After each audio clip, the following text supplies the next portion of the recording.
আমরা নওগাঁকেডি স্কুলের ছাত্র এখানে এসে গাজার গুন্ডা পাইছি ভিডিও করতে দিচ্ছে না আমি আপনার কথা বুঝবো না, আমার কথা আপনি বুঝেন।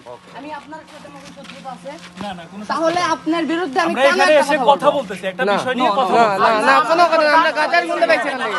আচ্ছা, আমি একটা কথা বলি। আমাদের উপর চার্জ করা হলো কেন? একটু দাঁড়া, আপনাদের কি কোনো রাইট আছে একটা প্রতিষ্ঠানে ঢোকা? না স্কুল প্রতিষ্ঠান এখানে আমার- এই জন্য আমার ফাঁকা কথা- আছে, আমার এই জন্য কথা- এসে দাঁড়ায় কথা আপনি আমার বলতেছি। কথার যৌক্তিক উত্তর দিবেন। আপনাদের কাছে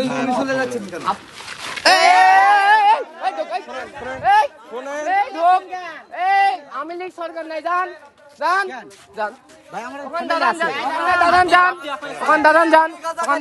গাজা খাচ্ছি